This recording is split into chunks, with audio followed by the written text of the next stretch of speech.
இயேசுவின் நடுமை சகோதர சகோதரிகளே, இந்த 20வது அதிகாரமானது 3 முக்கியமான நிகழ்வுகளை எடுத்து வைக்கிறது.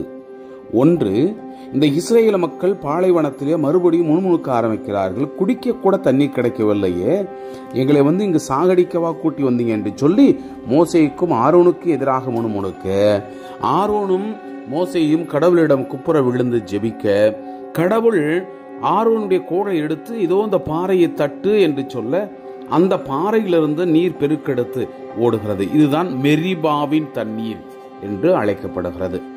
இந்த ஒரு நிகழ்வையும், இரண்டாவது, ஏதோ மன்னன் அந்த மண்ணுடைய அந்த பார்டர்ல அந்த முனையில இருக்கின்றவர்கள் மோசே ஆள் அனுப்பி அந்த ஏதோ மன்னனிடம், நாங்கள் உங்களுடைய நாட்டை கடந்து போக, உங்கள் நாட்டினுடைய வயலிலோ எதிலுமே கிடையாது, ரோட்டில் சாலைகளில் கடந்து போக எங்களுக்கு அனுமதி தாரும் என்று கேட்க, அந்த ஏதோ அரசன் அவர்களை உள்ளே உட அனுமதிக்க மறுக்கிறான். அந்த மறுப்பு தன்மையையும், மூன்றாவது, ஆரோன் இந்த இடத்துல ஆண்டவருடைய முன்னிலையில மழைக்கு அழைக்கப்பட்டு அந்த இடத்துல அவனுடைய இறப்பு தன்மையை நாம் பார்க்கிறோம். அதை இறந்த ஒரு இடத்திற்கு பேர் தான் ஓர் என்ற மலைப்பகுதி. அந்த மலைக்கு அவரை மேலே அழைத்து அவருடைய அந்த பொறுப்புகளை, ஆடையை அவருடைய மகன் எலெயாசாருக்கு உடுத்தின பிற்பாடு ஆண்டவர் அவருடைய மூதாதையரோடு ஆரோனை அழைத்துக் கொள்வதையும் இந்த அதிகாரத்தில் நாம் பார்க்கிறோம். அன்பு சகோதரமே, முக்கியமாக ஆண்டவருடைய அந்த முக்கியமான அந்த புதுமை நிகழ்ந்த இடம் இதுதான். அந்த புதுமை நடந்த அந்த மெரிபாவினுடைய தண்ணீரை நாமும் பல நேரங்களில் கேள்விப்பட்டிருக்கிறோம். நினைத்து பார்ப்போம். ஆண்டவர் எதையும் செய்ய வல்லவர். எந்த சூழலிலும் பாறையிலிருந்து தண்ணீரை கொடுக்கக்கூடிய ஆற்றல் கடவுளுக்கு மட்டுமே உண்டு. அந்த நம்பிக்கையோடு நாம் இந்த அதிகாரத்திற்கு நாம் செவி மடுப்போம். முதல் மாதத்தில் இஸ்ரேல் மக்கள் கூட்டமைப்பு முழுவதும் சீன் பாலை நிலத்துக்கு வந்தது. மக்கள் காதேசில் தங்கினார்கள். மிரியாம் அங்கே இறந்து அங்கேயே அடக்கம் செய்யப்பட்டார். அப்போது மக்கள் கூட்டமைப்புக்கு தண்ணீர் இல்லாதிருந்தது. அவர்கள் மோசேக்கும் ஆரோனுக்கும் எதிராக ஒன்று கூடினார்கள். மக்கள் மோசேயிடம் வாதாடி, ஆண்டவர் திருமுன் எங்கள் சகோதரர்கள் மாண்டபோது நாங்களும் ஆண்டிருந்தால் நலமாயிருந்திருக்குமே. ஆண்டவருடைய சபையை இந்த பாலை நிலத்துக்கு நீங்கள் கொண்டு வந்தது ஏன்? நாங்களும் எங்கள் கால்நடைகளும் இங்கு சாக வேண்டுமென்றா? இந்த கொடிய இடத்துக்கு அழைத்து வர எங்களை எகிப்திலிருந்து வெளியேற செய்தது ஏன்? தானிய நிலம், அத்திமரங்கள், திராட்சை கொடிகள், மாதுளை செடிகள் எவையுமே இங்கு இல்லை, குடிப்பதற்கு தண்ணீரும் இல்லையே என்று முறையிட்டார்கள். பின் மோசேயும் ஆரோனும் சபைக்கு முன்னின்று சந்திப்பு கூடாரத்தினுடைய நுழைவாயிலுக்கு சென்று முகங்குப்புற விழுந்தனர். ஆண்டவரை மாட்சி அவர்களுக்கு தோன்றியது. ஆண்டவர் மோசேயிடம், கோலை எடுத்துக்கொள், நீயும் உன் சகோதர ஆரோனும் மக்கள் கூட்டமைப்பை கூடி வரச் செய்யுங்கள்.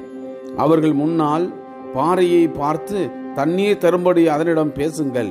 இவ்வாறு அவர்களுக்காக பாறையிலிருந்து நீங்கள் தண்ணீர் பெறுவீர்கள். மக்கள் கூட்டமைப்புக்கும் அவர்கள் கால்நடைகளுக்கும் குடிக்க கொடுப்பீர்கள் என்றார். அவர் கட்டளைப்படியே மோசே ஆண்டவர் திருமுன்னின்று கோலை எடுத்தார். மோசேயும் ஆரோனும் பாறைக்கு முன்பாக சபைக்கு ஒன்று கூடினர். மோசே அவர்களிடம், கலகக்காரரே, இப்போது கேளுங்கள். இப்பாறையிலிருந்து உங்களுக்கு தண்ணீர் வரவழைக்க எங்களால் கூடுமா என்று கேட்டார். பின் மோசே தம் கையை ஓங்கி தம் கோலால் பாறையை இருமுறை அடித்தார்.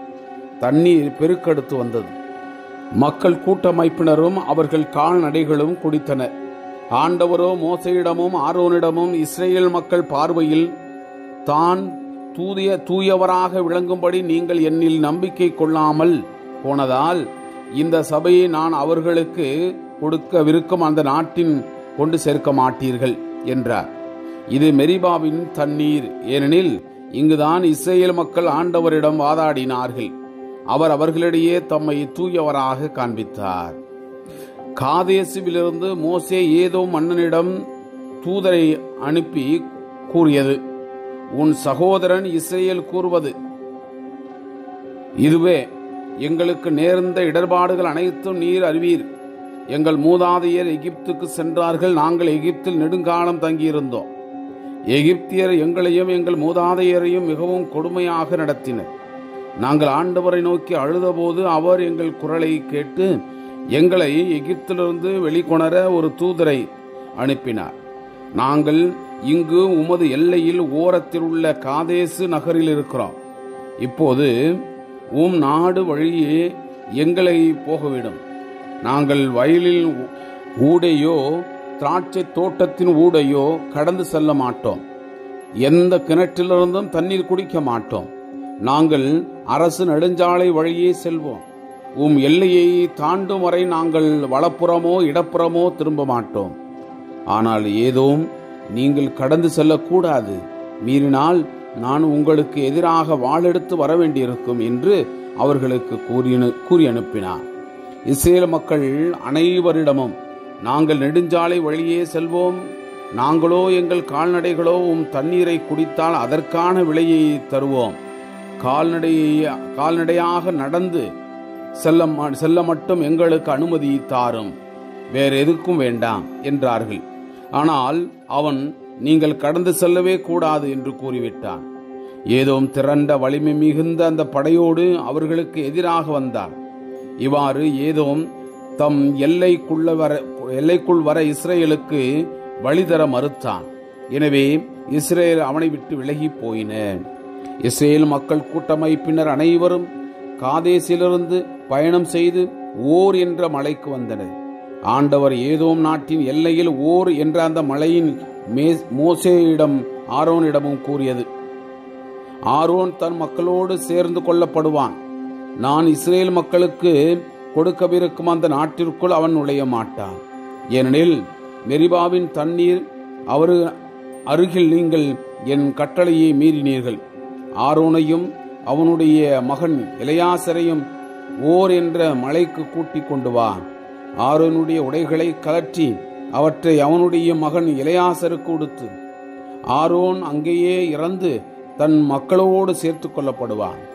ஆண்டவர் கட்டளையிட்டபடியே மோசே செய்தார். மக்கள் கூட்டமைப்பு முழுவதன் அந்த பார்வையிலும் அவர்கள் ஓர் என்ற மலைக்கு ஏறி போனார்கள். மோசே ஆரோனுடைய உடைகளை கலற்றி அவற்றை அவருடைய மகன் எலெயாசருக்கு உடுத்தினார். ஆரோன் அங்கேயே மலை உச்சியில் இறந்தார். பின் மோசேயும் எலெயாசாரும் மலையை விட்டு கீழிறங்கி வந்தனர். ஆரோன் இறந்ததை மக்கள் கூட்டமைப்பு அறிந்தது. இஸ்ரேல் வீட்டார் அனைவரும் ஆரோனுக்காக 30 நாட்கள் துக்கம் கொண்டாடினர். Praise the Lord. இயேசுவுக்கே புகழ். மரியே வாழ்க.